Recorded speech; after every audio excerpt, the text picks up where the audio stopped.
Good morning, viewers and listeners of Concerned Citizens Media. Welcome back. Nice to have you here. So I always appreciate you taking your time and listening to Concerned Citizens Media. I also appreciate you sharing the video with family and friends, and I enjoy reading your comments. Thank you and welcome back. So for today,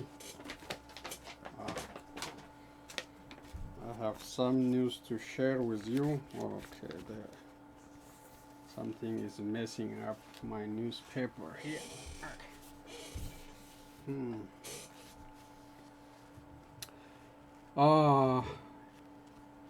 Here we go. Here are the news and the Concerned Citizens Media comment for June 28, 2021. The deaths of two Oromo youths reported. Ethiopia security forces, in coordination with Oromia Special Police, killed Taha Tuna on June 25, 2021 in RC Zone, Sirka district at the village called Galabe. His family told Oromia Media Network that the security forces snatched Taha Tuna while he was shopping at local market and took him to nearby military camp, tortured him and killed him, then threw his body to the mountainous area. Taha Tuna played a major role in the Keros or Oromo youth opposition against TPLF regime, and even he was arrested for about 9 months for his role in Oromo youth movement. Just about a week before, Ethiopia security forces also killed another Oromo youth. His name is Alamayo Weyesa in the same district. Alamayo was tortured and killed for the weapons the security officials claimed he possessed. They asked him to bring you have the weapon and bring the weapon, so they torture him. He said he doesn't have it, so they killed him. The killing of Oromos for any reason and the immunity for the killers continues in Oromia, Ethiopia. Concerned Citizens Media encourage listeners and viewers of Concerned Citizens Media and others to continue recording any killings of Oromos for future accountability. So wherever you hear Oromos are killed, please record the name, the location, and who did it, if you have the name, which is helpful. So for future accountability, we don't know when, but record it.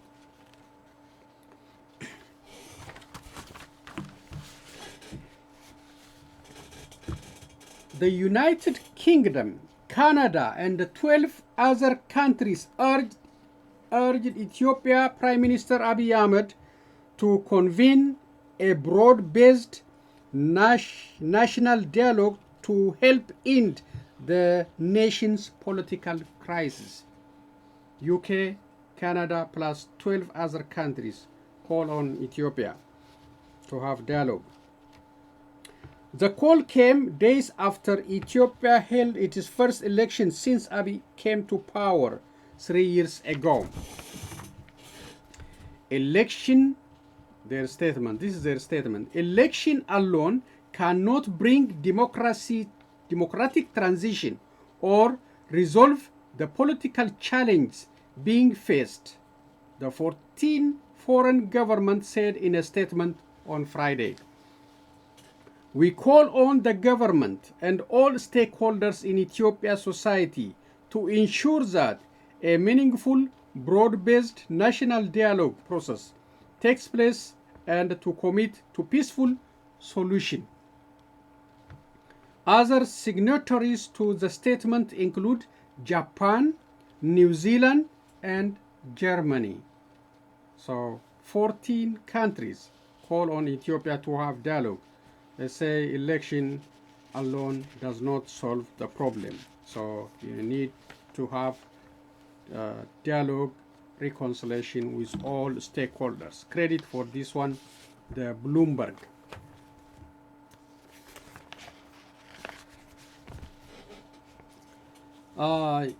U.S. also called on Ethiopia. So this is a statement about Ethiopia's election from United States State Department. Building a stronger democracy in Ethiopia. That's the headline. Democracy flourishes when institution of governors are inclusive, transparent, accountable, and responsive to its people. These are very strong, very important words. Democracy flourishes when institutions of governors are inclusive, transparent, accountable, and responsive to its people. With that immutable fact in mind, the United States commends those Ethiopians who exercise their right to vote on June 21st, 2021. Election, however, are not in and themselves a sufficient marker of democracy or genuine political reform. The June 21st election in Ethiopia took place against a backdrop of grave instability, including increasing inter-ethnic and inter-communal conflict, and an electoral process that was not free and fair for all Ethiopians. The boycott of the election by opposition parties, the detention of vocal political leaders, and the ongoing violence in multiple parts of the country underscore the need to launch an inclusive effort to build a national consensus on the governance of Ethiopia that preserve the sovereignty and unity of state and strengthens the constitutional order. In this period following the election, it is critical that Ethiopians come together to confront growing division. We urge politicians and community leaders to reject violence and refrain from inciting others to violence. The United States stands ready to assist Ethiopians to advance post-election dialogue, resolution of conflict, and national reconciliation in Ethiopia. The ongoing conflict, violence, and likely famine declaration in Tigray demand urgent action, including a ceasefire, the withdrawal of Eritrean forces from Ethiopia territory, and the transparent investigation of atrocities and unhindered humanitarian access to population in need. We look forward to continue partnership with the Ethiopian people and to support effort to promote inclusive political participation that moves the country forward on path to democracy and national unity. This is very interesting statement from the United States about the election, about the challenge the country, Ethiopia faces, and the Eritrean soldiers' presence in Tigray, humanitarian crisis, inclusive so many multiple issues, and the call for ceasefire and also for dialogue, reconciliation in that country. So it's very encouraging statement, but I don't know Ethiopian government may may listen to it, because this call is repeatedly coming from United States and other countries, but so far Ethiopia rejected it. So Ethiopia rejected it, and they just completed the election. They will declare Abiy and his Prosperity Party may win. Then we will see what they're going to say. But the international community is still advising Ethiopians and the Ethiopian government to have dialogue about the country's future, instead of conflict and jailing opposition politicians. All this they say, and holding election cannot solve that country's problem. So another statement from United States State Department about the killing of the 3 doctors, members of Doctors from Without Borders. Killing of Doctors Without Borders staff in Tigray. We are appalled and deeply saddened to learn about the horrific killings of 3 Doctors Without Borders staff members in Ethiopia's Tigray region.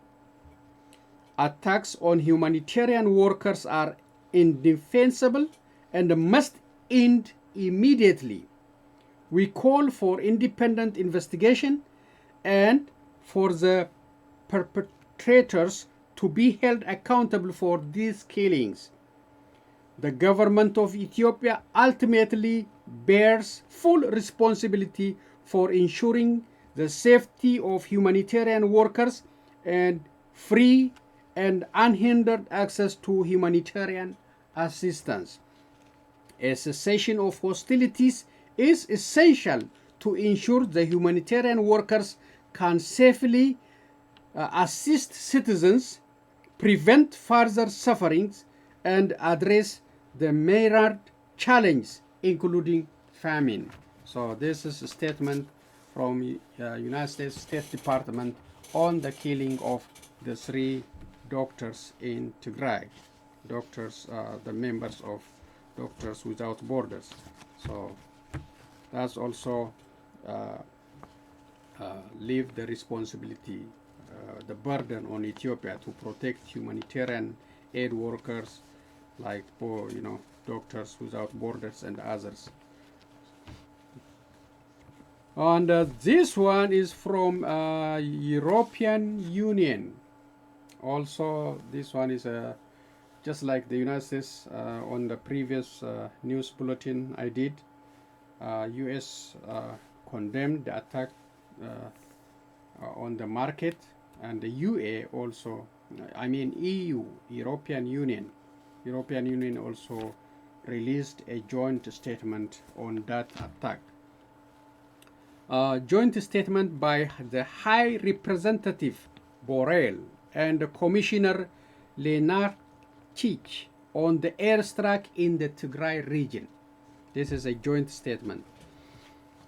The report on the bombing of a marketplace in the village of Edaga Seles near Togoga in the Daguga Tamben district of the Tigray region on 22 June are extremely worrying. This is yet another attack adding up to the horrific series of international humanitarian law and human rights violation, atrocities, ethnic violence, combined with serious allegation of use of starvation and sexual violence as weapons of conflict. The European Union strongly condemned the deliberate targeting of civilians. This is not justifiable in any terms and goes against international humanitarian law. Those atrocities cannot be justified by using the preservation of the territorial integrity of Ethiopia as an argument. If confirmed, the blocking of ambulance trying to provide medical assistance to the wounded after the bombardment is unacceptable. Such practice constitutes a grave violation on the Geneva Convention and of international humanitarian law. We reiterate the urgent call for an immediate ceasefire in Tigray and for unrestricted humanitarian access to all those affected by the conflict in the region. What is happening in Tigray is appalling. It is time for the international community to wake up and take action. The High Representative has put Ethiopia on the agenda of the next Foreign Affairs Council in July to discuss what member states EU actions in response. So that is a statement, very strong statement from European Union. Joseph Borrell and Commissioner Laranji, and they are calling on the international other nations to take action, wake up and do something for the Tigrayans, the people suffering in Tigray. What's happening in Tigray is appalling, very disturbing, and so the European Union is also said it is the top on their agenda, the Tigray issue, and they will have a discussion in July, and they are expressing their concern repeatedly, European Union and the United States and other nations. Okay, this one is a good news for Sudan. 101 countries pledged to clear Sudan debt. The International Monetary Fund, IMF, obtained enough delegates from its members to provide comprehensive debt relief to Sudan, said the financial institution on Tuesday. Last May, the International Monetary Fund Executive Board approved a financing plan to mobilize needed resources to cover its share of debt relief to Sudan. This plan relies on IMF member countries, including cash grants and contribution derived from IMF internal resources. 101 IMF member countries have pledged to provide more than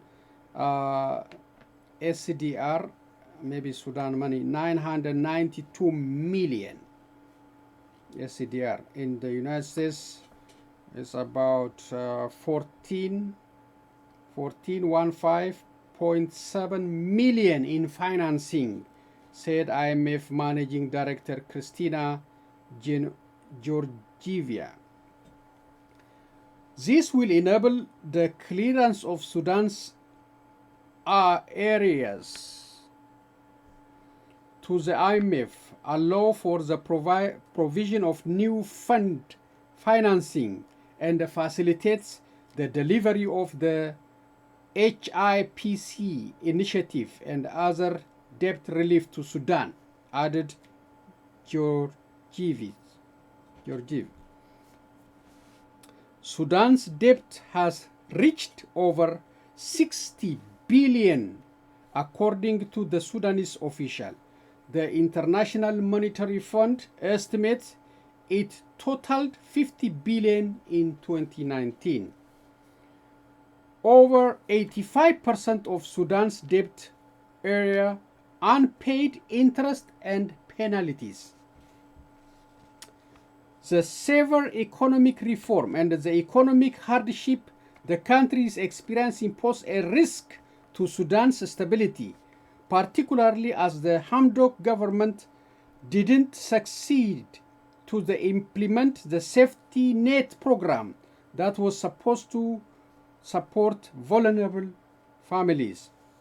This achievement marks a clear recognition by our membership of the extraordinary effort of the people and the government of Sudan to advance economic and financial reform despite a challenging environment, said the IMF managing director. She pointed out that this pledge will also help unlock significant amount of development assistance and create the condition for higher and more inclusive growth in Sudan. Also, she hailed effort by many low-income countries for mobilizing funding for Sudan.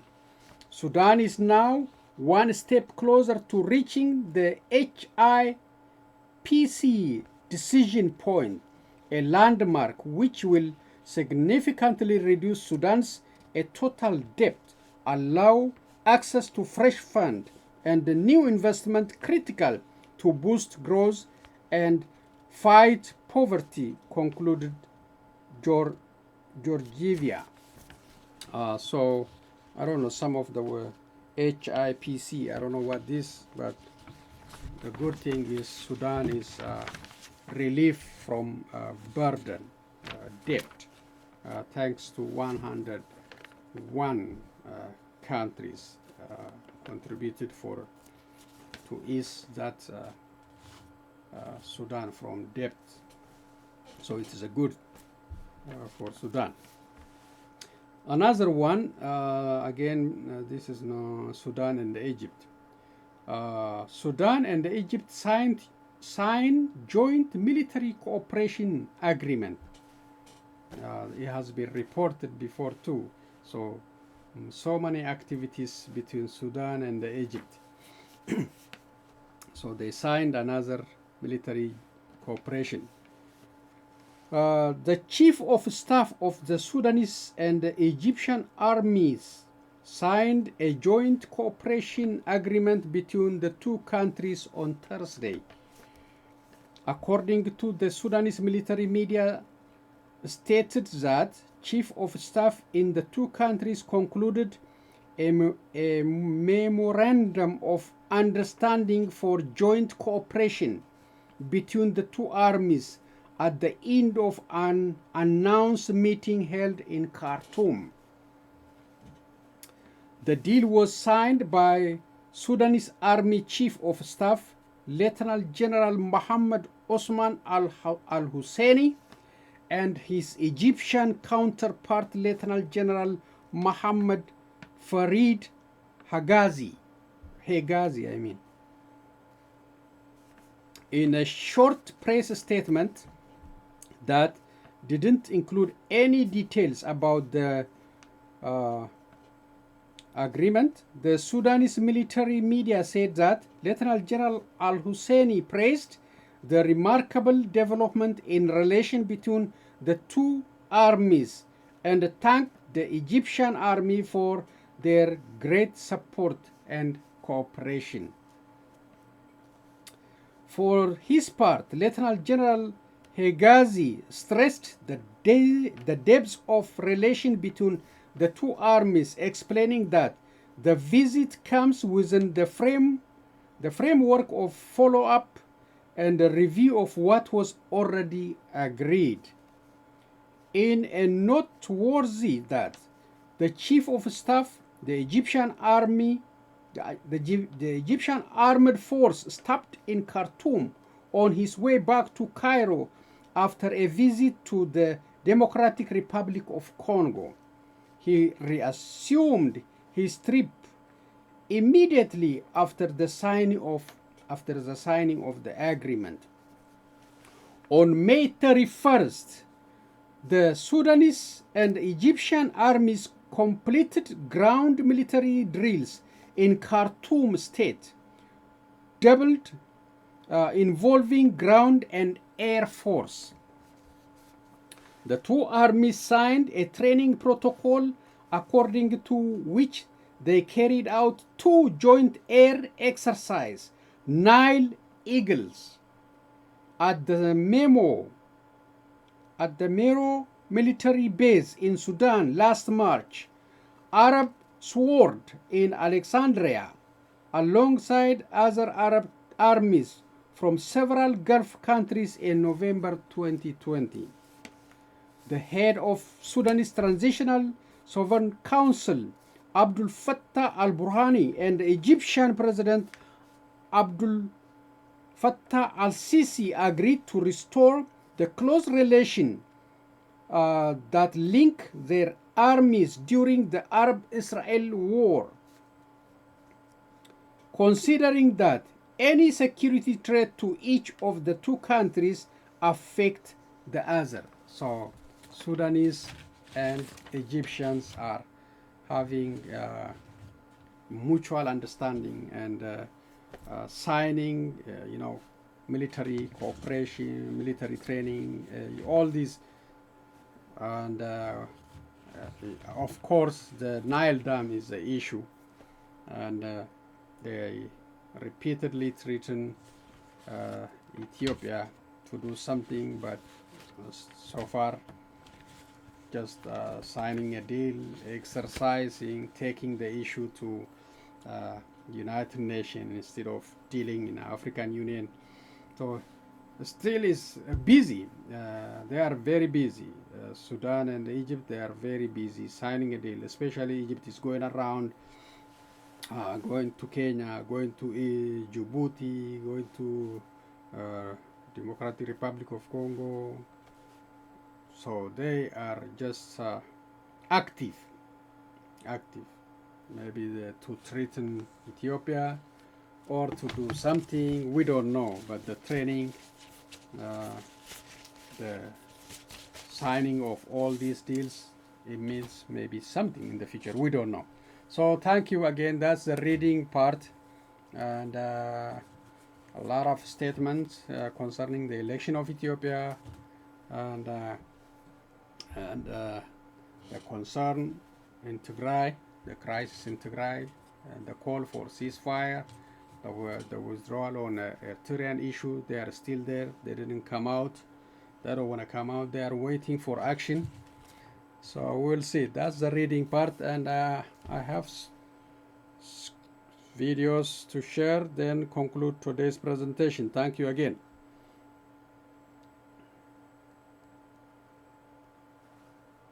So on the video, you will maybe see some, as you might already knew, heavy fighting is going on in Tigray, and also close to Tigray-Amara border, and TPLF, Tigray People's Liberation Front, is getting strength from day to day. They are capturing thousands and thousands of Ethiopian soldiers, taking down their weapons. So the situation is getting worse, and Ethiopia still refused to end the war and have a dialogue. So tough situation between the citizens, and Abiy chose that way. Abiy chose to win by military power. So he's facing stiff resistance. So TPLF is now on the offensive. They are not in a defensive. They are on offensive. And you will see the soldiers they capture. You will see the interview. You will see the weapons they captured. So the situation is becoming tough on Abiy Ahmed, starting. And on the other border, on the other side in Oromia too, Oromo liberation fighters also challenging him. And he is in a very tough situation. That is what he chose to do.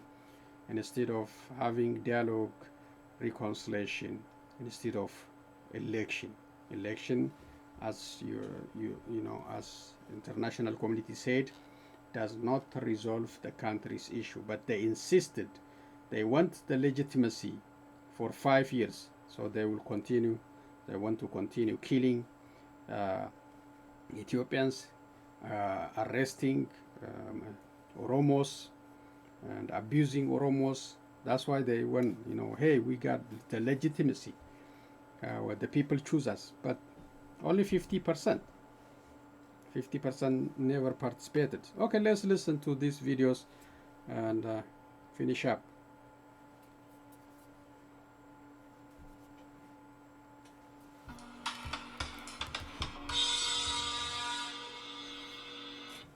It's 26th of June today. Three news stories. Ethiopian and Egyptian officials have exchanged There's a little bit of delay. It's statements 28th about the dam dispute. of June. Secondly, Oromia army has issued a statement about two Afghani nationals detained by OLA a few days ago. Thirdly, I'll have a look at Tigray conflict. TDF have seized some weapons, heavy weapons from Ethiopian National Defense Forces, and TDF supporters are making some additional claims about more ENTF divisions destroyed in Abe Adi area of Tigray. Let's look at the first news story. Ethiopian and Egyptian officials have exchanged heated statements about the dam dispute.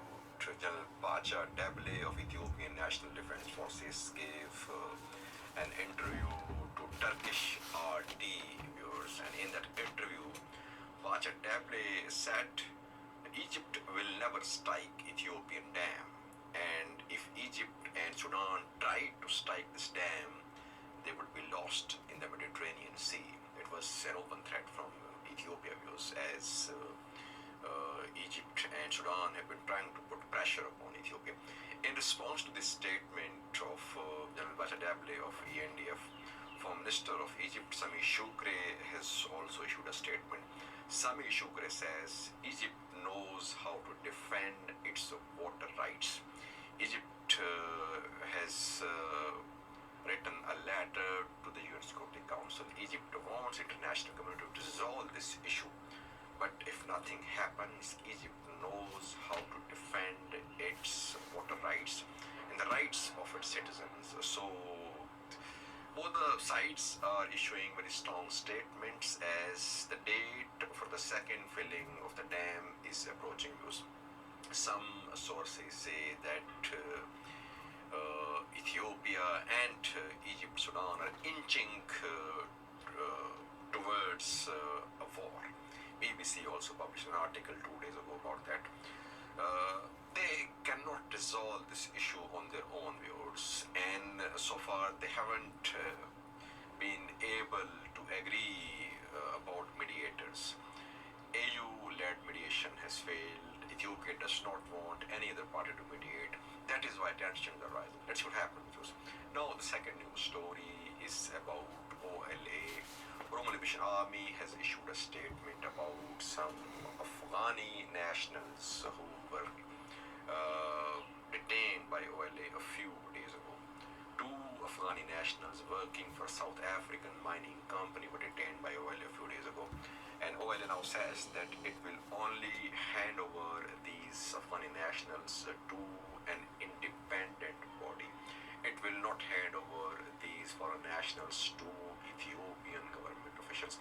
Last month, some Chinese miners were detained by OLA. Those miners were handed over by OLA to ICRC, International Committee of Red Cross. But this time, ICRC has conveyed to OLA that Ethiopian government is not allowing them to take the custody of these Afghani nationals from OLA. So ICRC has withdrawn viewers, and now OLA is calling upon some other independent organization to take the charge, the custody of these Afghani nationals. The nationals are still in the custody of OLA. At Verizon, we want to give everyone a 5G phone on us with all the entertainment you love, like Disney Plus, Hulu, ESPN Plus. Now, his third news story is about Tigray. Tigray Defense Forces have shown some heavy weapons that they captured from Ethiopian National Defense for the past few days. Have a look at these pictures. These pictures show, this first picture shows some artillery pieces. These are D-30 howitzers. These have been captured by Tigray Defense Forces. You can see some shells as well. In the second picture, you can see an anti-aircraft gun. I think it is ZU-232 anti-aircraft gun. It has also been captured by Tigray Defense Forces. In the third picture, you can see another vehicle-mounted heavy weapon. Tigray Defense Forces are now in possession of artillery pieces, anti-aircraft guns, and other types of heavy weapons. I was thinking about MLRS and some surface-to-air missile systems. Do TDF have multiple launch rocket systems and surface-to-air missile system like S-75? It's not clear, viewers. But we saw when this war started, we saw in November that Tigray Defense Forces fired long-range rockets at Asmara, Eritrean capital, and at Bahidar and Gondar. What is the present situation now? Are TDF in possession of those long-range weapons or not? We don't know, viewers. But in the coming days, if this conflict spreads into Eritrea and Amhara state, we could see the use of long-range weapons as well. Secondly, viewers, some sources are claiming that 4 additional divisions of Ethiopian National Defense Forces have been destroyed in the area of Abiy Adi. Officially, it has not been claimed so far by Tigray Defense Forces.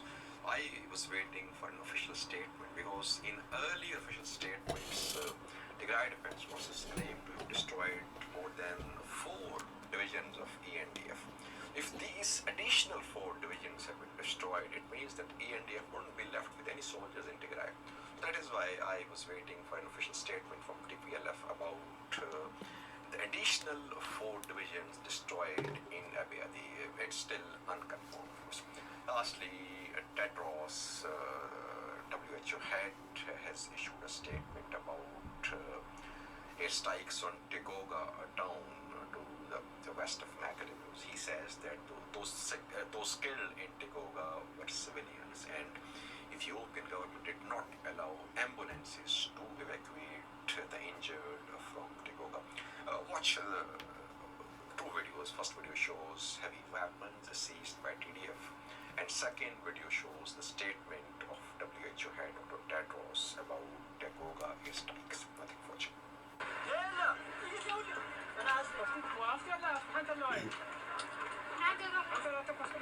So this is a heavy weapon taken from Ethiopian army. They just put it to make sure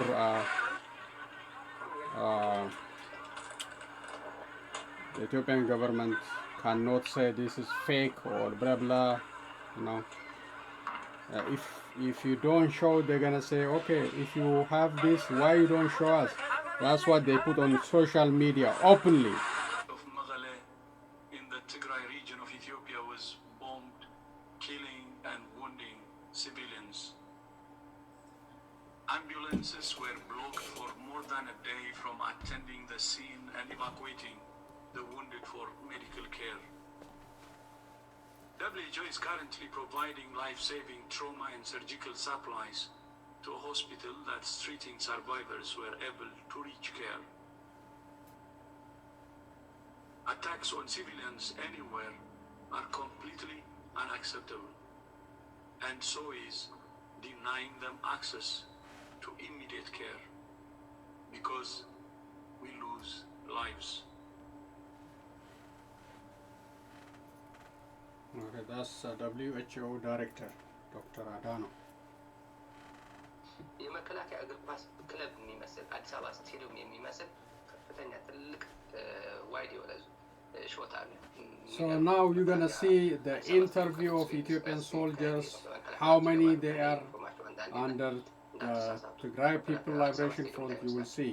ይህን ቪዲዮ ልጋብዛችሁ ከነ ቃለ መጠይቁ።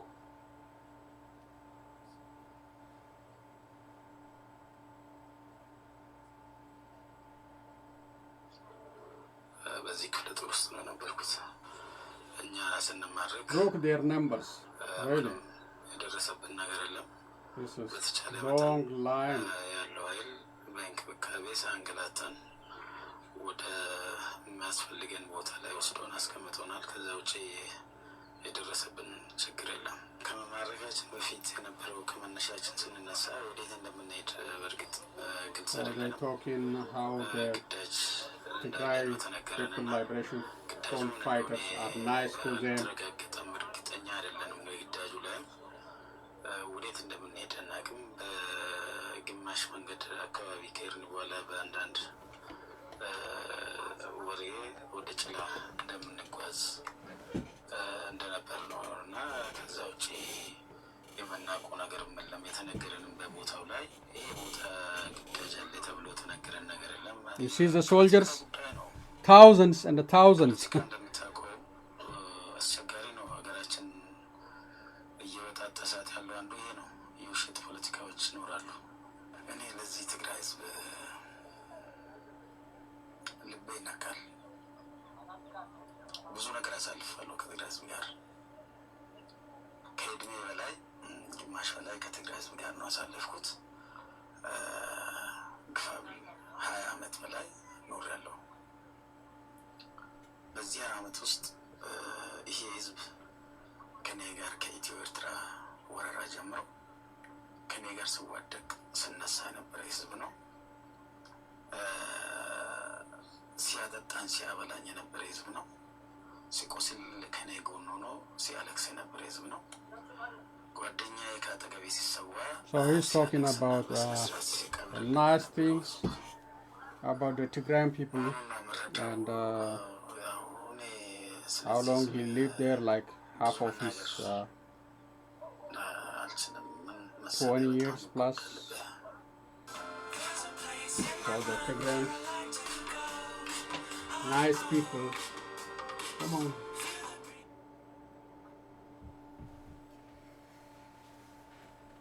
እንግዲህ ወደ ሌላ ደግሞ እንዳደነግጡ የሚያለቅስ አንድ ወታደር አለ እዚህ እሪ ብሎ ያለቅሳል። ሁኔታው በጣም ስለሚከብደው ይመስለኛል።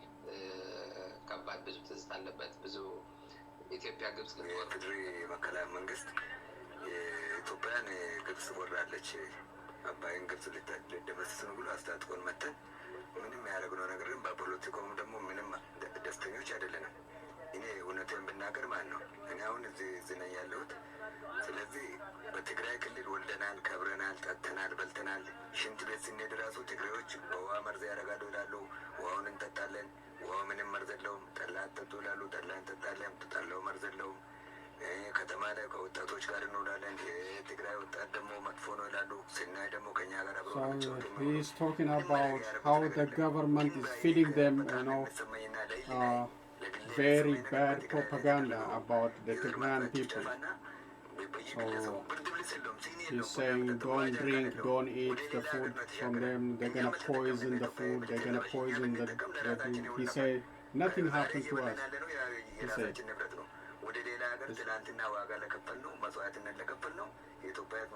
And he said he was told to fight the other country, foreigner, not Tigrayans. He was told to fight, to get ready to fight Egypt, not to come here in Tigray. So the government is not telling them the truth.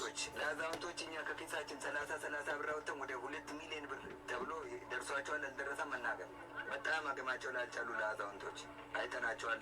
ፍየላቸው፣ በጋቸው፣ ዶሮአቸው፣ ምናቸው በቃ ትግራይ ራቁቷን ቀርታለች። ሁሉ ተዋጊ አይደለም። ትግራይ ደግሞ ድሮ እንደታወቀ ተዋጊ ሀገር ነው። ጠላትን ያባረረ ነው፣ ያሰደደ ነው። እንኳን ከሀገር አልፎ ወደ ሌላ ሀገር የላከ ነው። አንድ ተደምረ ነው። ግን አንድነታችን የለየው መንግስት ምክንያቱን አላወቅንም። ተከዜ መገንታ ፒስቶ መንገድ መቼ ነበር? እዛው 31ኛ ክፍለ ጦር ወደ ሌላ ሀገር ትሄዳላችሁ አለን። ግዳጅንም አናውቅም ብለን በመኪና ስንወጣ አብያዴ ላይ 3 ቀን አሳደረን። አይ የሆነ ጠላት አለ እዚህ፣ ጠላት ያለውን የጠላት ሁኔታ አይተን ከዛም በኋላ ነው የምንሄደው ቅያሬ ብሎ አመጣን። ሰው ጦሩ ደስተኛ አይደለም፣ ይታመታል፣ እርስ በራሱ ይባላል። ለምንድን ነው እንደዚህ የምንሆነው? Thousands and thousands of Ethiopian soldiers under TPLF control now. This is surprising news. Right. ከጠዋቱ 3 ሰዓት እዛ ጋር አደረሱን። ሰኔ 11 ካደረሱ በኋላ የሆነ ተኩስ ወደኛ ይለወጣል መኪና ላይ ያለን ማለት ምን ነድበት አናገር 2013 ነው። 2013 ዓመተ ምህረት ለሳኔ ሰኔ 11 ቀን ማለት ነው።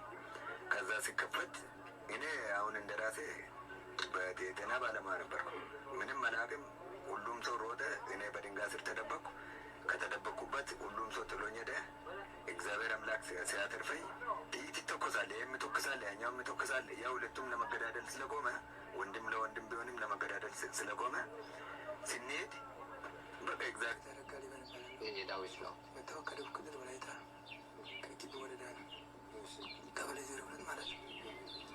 እና 11ኛ ክፍለ ጦር ሁለተኛ ብሬድ ሁለተኛ ሻለቃ ያው ዘመቻ ላይ ማለት መስታፍ 5-4 አካባቢ ላይ ነው የመጣን ይዛን ይመስለኝ እኔ እዚህ ከመጣን 6 ቀን ምናምን የቆየ ነው።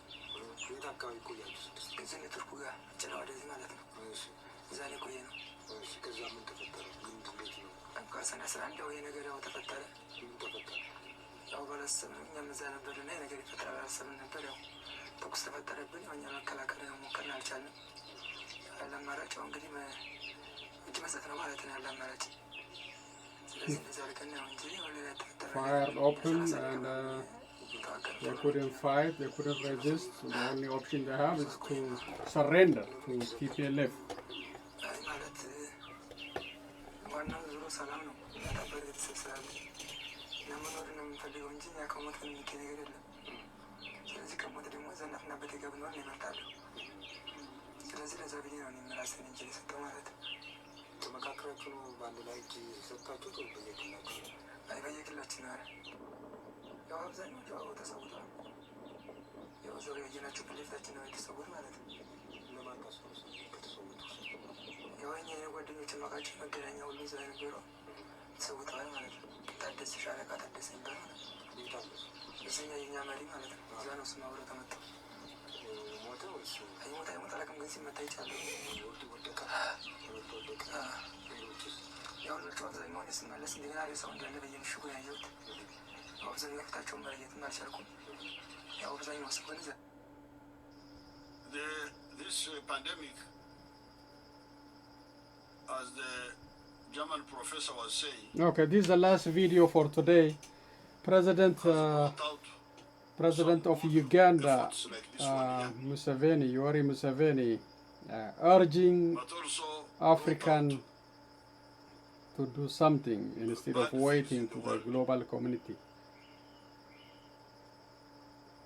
however, me, I like the bad things.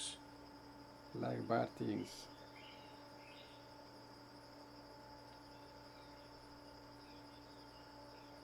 I like it's bad, but somehow it wakes up the Africans. Africans sleep too much. You know my orientation. I have never believed in independence.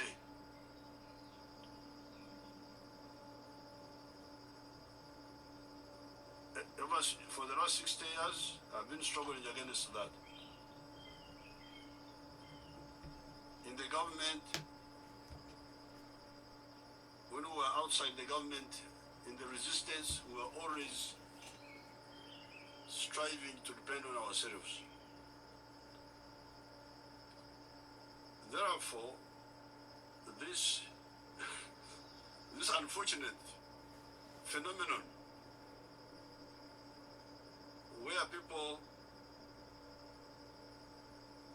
have vaccines and they say, no, we must first vaccinate our own people. Well, that's unfortunate, but I like it because it wakes you Africans. Africans are a disgrace to ourselves. Why do you have to depend on the outside for everything? Life, you depend on the outside. Why? So, even before this crisis, I was already struggling with our people. Ebola started here. We are the ones who suffered from Ebola. Why why would anybody else develop the vaccine not of Ebola, not ourselves? Why? This is a big shame for Africa.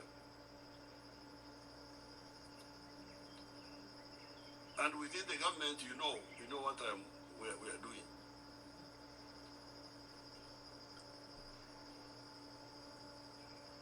We must develop, and we are developing with our funding, Uganda government funding, a pathogenic industry to make even business out of our diseases. If we are the ones with the diseases, why don't we make a business out of them? At the same time as we provide the cure. Now, the only thing I want from outside,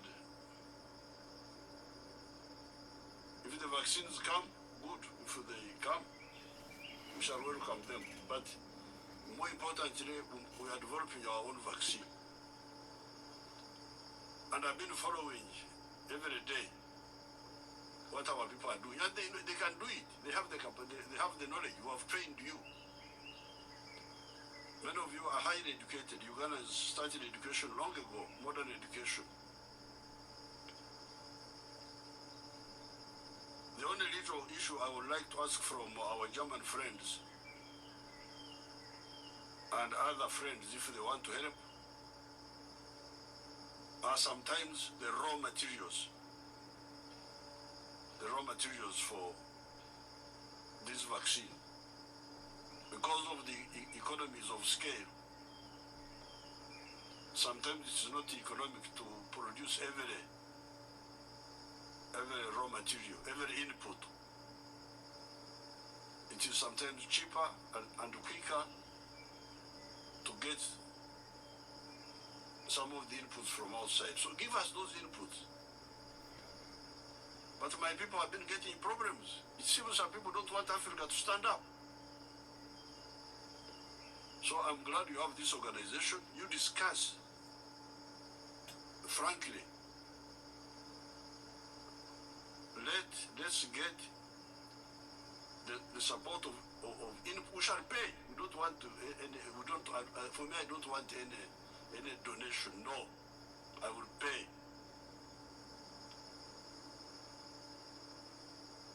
But if I want my people, for instance, I will give you one example. My people wanted cells to grow the virus here. These cells apparently originally came from the African green monkey. Apparently the green monkey has got some cells which are good. A stronger community depends on all of us. When you're ready, Walmart is here to administer the vaccine to you and your family.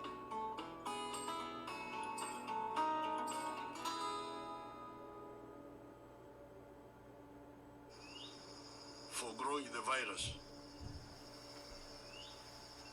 So, clever outsiders took the cells and multiplied them. So when I quarreled with my people, I said, you people, how can you sit here as if you are imbeciles? That we are dying, we are waiting for foreigners to come and save us. We shall die until the foreigners come to save us. What sort of people are you? And you are trained. It's in the orientation. It is a slave mentality. My people now started trying to get the cells now. They are nowhere in Africa. You can imagine in the whole of Africa, there were no these green monkey cells, which originally came from Africa. And my people started looking here, looking there, looking there. A lot of struggle. And some were wondering, you Africa, why do you want the cells for? you stay there and wait for other people to make the vaccines. I said, no. We must get them. If we don't get them from the ones we think are friends, we shall find another way of getting them. And we got them. So my people now are moving. But they need some other raw materials. Even this morning I was checking with them. Please, if you really want to help Africa, get us those raw materials. We shall pay. I don't want any help from anybody. I will pay. I will pay for the vaccine if it is already done. I will pay for the raw materials. And in the next 1.5 years, we shall be standing up in all these areas. We shall be having our own vaccine. We shall be having, we already have our own diagnostics. We already have the therapeutics. The therapeutics. We may help the world. We are moving very well there. The therapeutics. So therefore, for me, there is this prepared speech here where I say I'm happy to see you and so on. But I'm telling you my thinking now. So, this selfishness in the world is bad, but it's good. I like it because it wakes up Africans. It wakes up Africans. It's a shame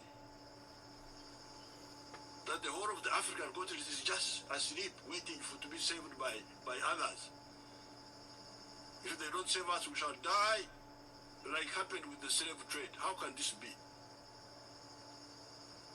Slave trade went on here for 400 years. These idiot chiefs were here just putting on monkey skins and so on, looking like clowns.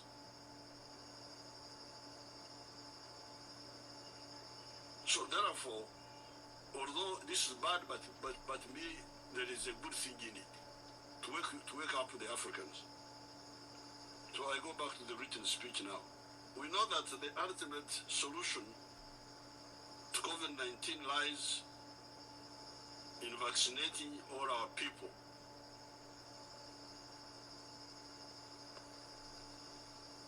But even the vaccination, when you vaccinate, there's a new variant. I think you'll have to discuss this, because when you vaccinate, there's a new variant which is now, you'll tell me how you handle that mutation of the virus. The government, with the help of the African Union and other partners,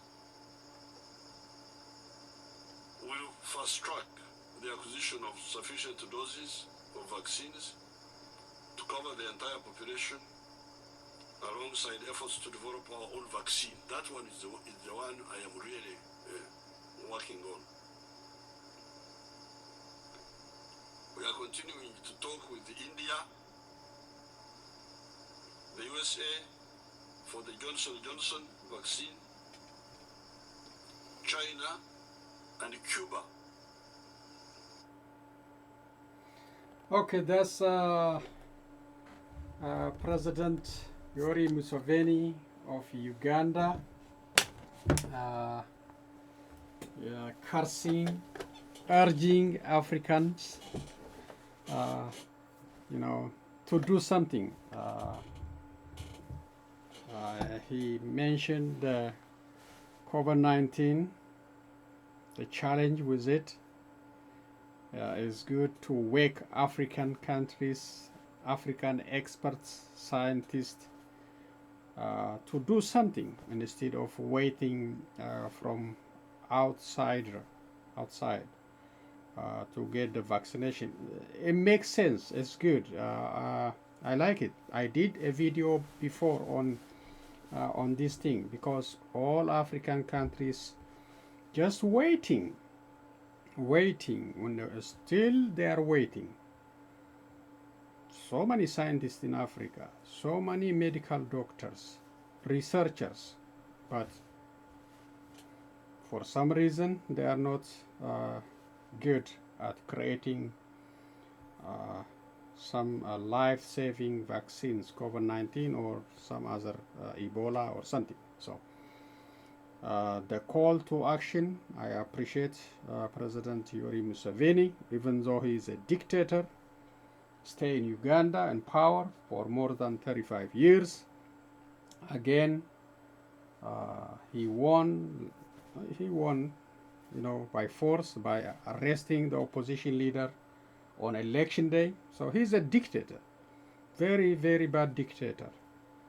And the security, the government structure, the finance, everything is under his control, just like Abiy Ahmed.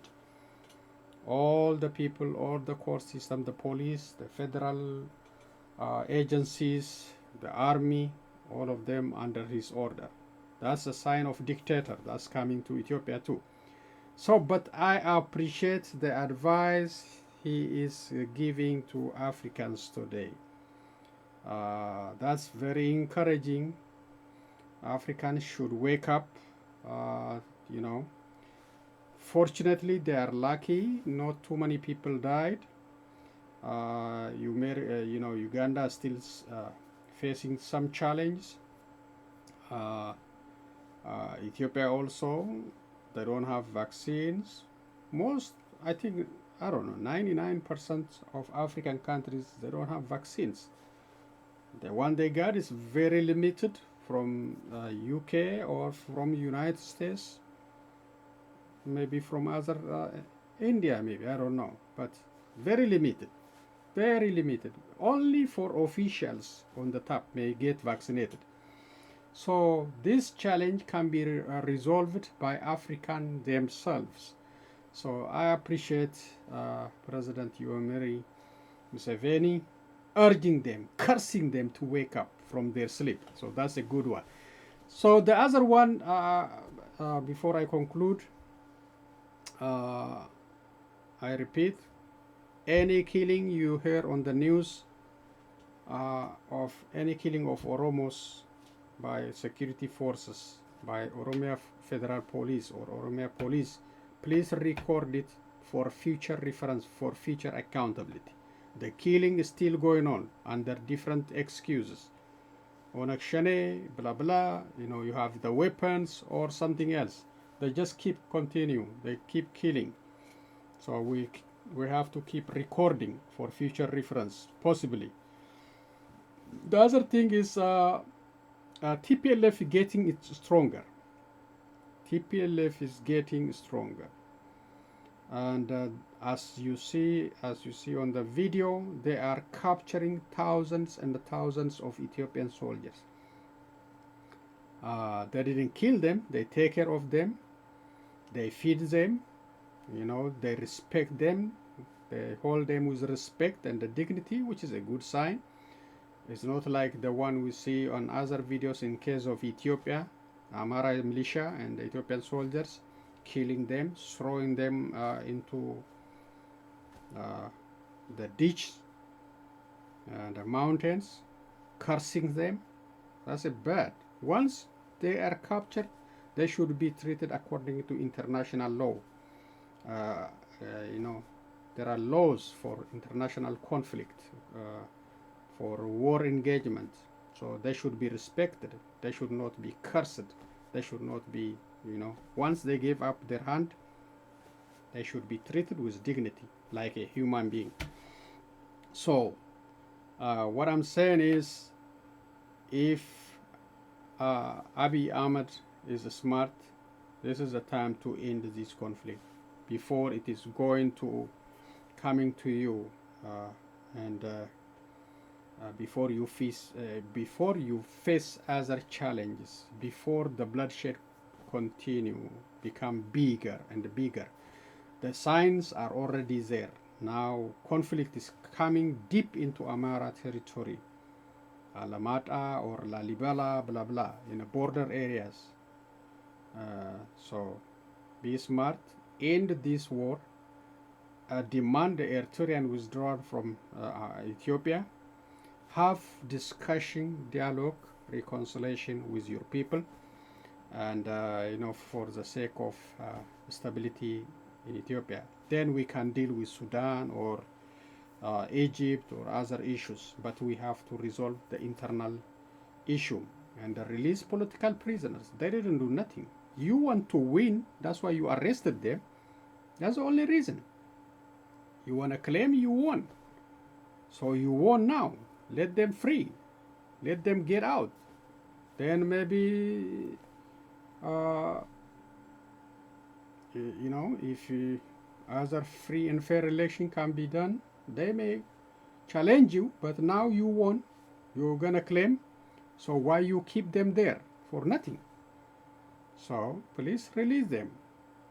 They have done no crime, you know it. You just want to eliminate them from competition.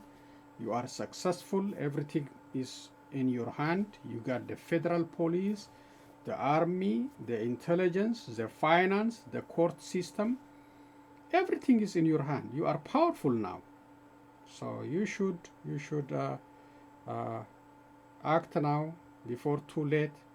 Act now to end the war in Tigray region, and act now to have dialogue, reconciliation with all stakeholders, as suggested by Ethiopians and by international community. So I know you don't listen. I know you depend on the war, gun, the military power, or the national guard. You're surrounded by the national guard. You will not be touched, but Ethiopians might die in a big number if this conflict continues. So maybe the future parliament may ask you, please, your leadership is a failure. Can you leave the position? Can you resign? Give the power to people. If the next parliament is courageous enough, they can ask you. Other than that, you will not leave power. You are power greedy, power thirsty, and you want to stay with all, by any means, with all its costs, blood and flesh. You don't care. You care about your power. You don't care about Ethiopia. You claim, to be like that, but no. If you care about Ethiopia, you care about Ethiopians, but you are not. You care about your power. So we will follow it, and we will come back with other news. Probably I will have some expression for Hachalu Hundesa's memory, and it has been 1 year since his death, since his assassination. So I may say something on my next video. So that's enough for today. Thank you again for taking your time. I know this is maybe a long video. You can pick and choose depending how much time you have. So please share, like, comment on my video. Thank you, and see you again next time. Be safe. So long, everyone.